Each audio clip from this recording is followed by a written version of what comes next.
Velkommen. Velkommen til denne lille video, som vil fortælle os lidt om, hvordan de frie radikaler og antioxidanterne arbejder i vores krop.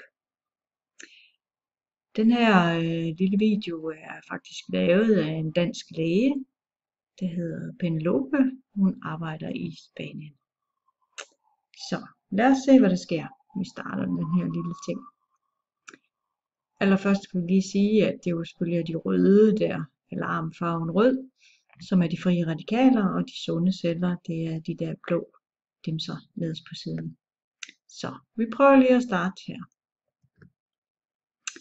Det vi har her, det er en sund celle, nogle stabile molekyler med nogle intakte elektroner ude i den yderste skal. Princippet er det her bare et atom, som er vist i den her sunde celle. Så det er bare en del af den sunde celle, vi har her. Men vi ser nu lige på, hvad der kan ske, hvis der kommer sådan en fri radikal. Her kommer vores frie radikal. Den er karakteriseret ved, at den mangler en elektron ude i den yderste skal. Og sådan et atom, som mangler en elektron ude i den yderste skal, er meget aggressiv.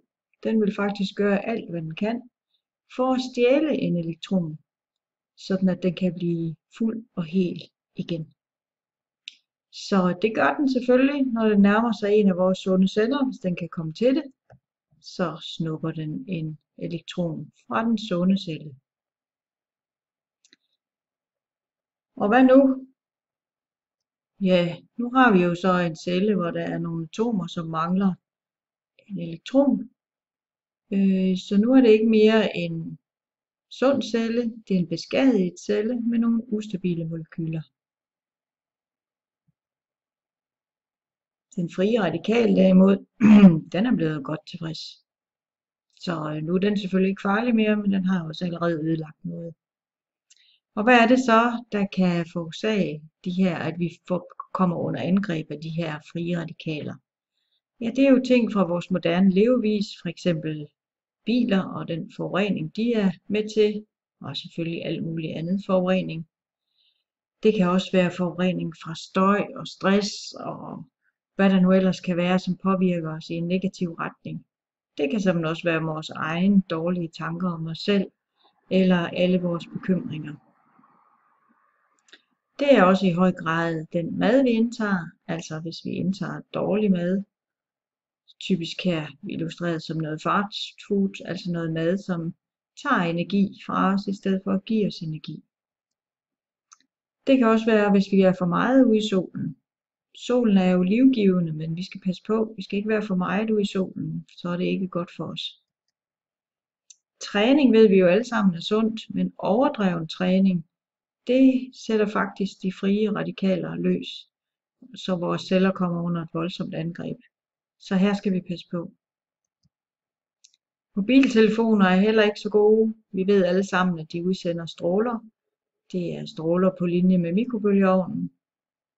Det er ikke godt for os. Vi skal passe på, at vi ikke kommer for tæt på vores telefoner og slet ikke sove i nærheden af dem. Så kan det også være kosmetik og andre ting, shampoo og hvad vi ellers sådan har i nærheden af vores hud. Der kan være mange skadelige stoffer i dem, som kan være med til at skabe nogle frie radikaler i vores krop. Og så sidst men ikke mindst, rygning, som vi jo alle sammen ved er super skadeligt for os. Men hvad så? Har vi ikke noget, der kan forsvare os imod det her? Er vi bare sådan udsat for angreb, uden at vi kan forsvare os? Nej, det er vi faktisk ikke. Vi har faktisk et forsvarssystem i vores krop, og det er det, vi kalder antioxidanter. De kan nemlig forsvare os mod de frie radikaler, og det vil jeg lige vise jer, hvordan de gør. Her har vi igen vores sunde celle med de stabile molekyler, hvor der er de elektroner, der skal være ude i den yderste skal. Så kommer igen vores frie radikal, der er glupsk og på udkig efter en elektron, som den kan hugge. og den vil rigtig gerne hugge den fra vores celler. Men nu kommer antioxidanten. Antioxidanten, den er karakteriseret ved, at den har rigtig mange elektroner ude i den yderste skal, og den er faktisk villig til at aflevere nogen. Og den frie radikal, den tænker ligesom vi gør, hvordan kan jeg komme nemmest omkring ved det her? Og så hugger den selvfølgelig elektronen derfra, hvor det er nemmest. Og antioxidanten er nem at tage fra, for den vil gerne af med sine elektroner. Så den afgiver en elektron til den frie radikal. Så nu har vi et fint scenarie her. Vores celle, vores molekyler i vores celler, vores atomer er intakte. Og den frie radikal er blevet tilfreds. Nu er den ikke farlig mere. Og antioxidanten sidder deroppe og kører rundt, og den har faktisk flere elektroner, den gerne vil aflevere. Så nu har vi neutraliseret den frie radikal. Og hvor får vi så de der antioxidanter fra? Ja, dem får vi blandt andet fra de mørke bær og frugter. I har godt hørt om det der med, at det er rigtig godt at spise mørke bær. Det har vi alle sammen. Vi har også alle sammen hørt, at det er rigtig godt at spise broccoli. Det er jo fordi, der er de her antioxidanter i de her fødevarer, så vi får flere af dem ind i vores krop.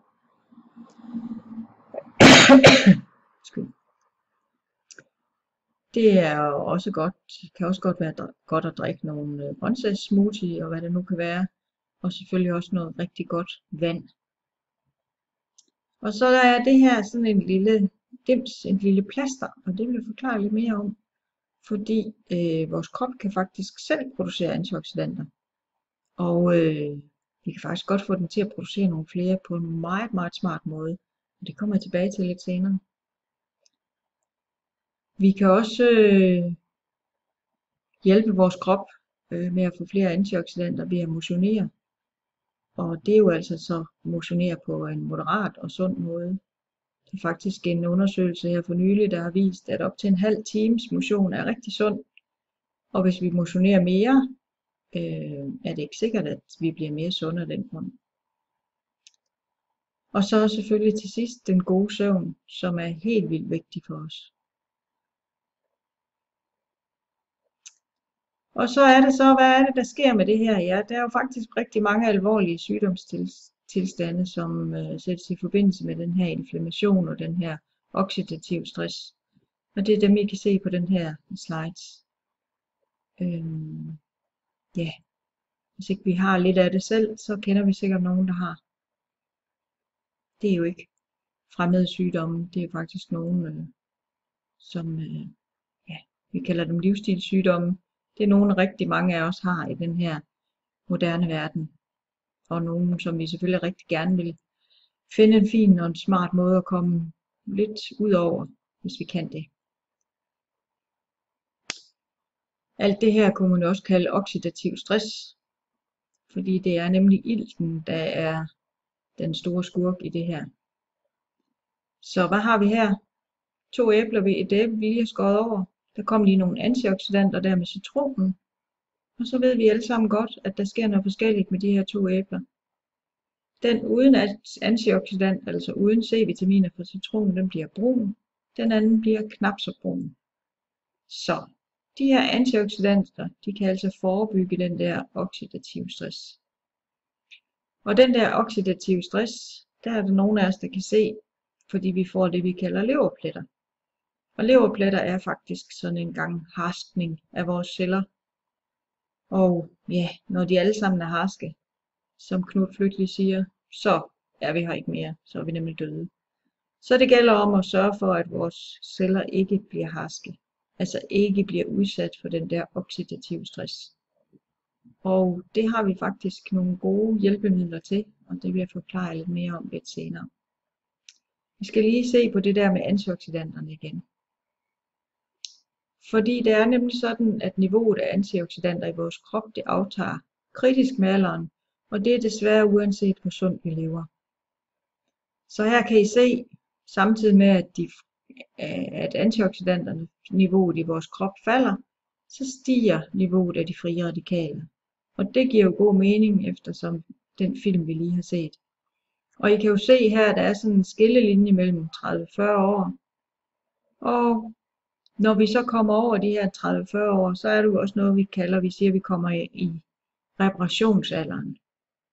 Og det er jo så det, der sker, når vi bliver udsat for de her frie radikaler. Kvad det, vi lige har lært her i den her lille video. Så det var det, jeg lige ville fortælle jer nu. Så nu går vi videre. Så tak fordi I lige kiggede med.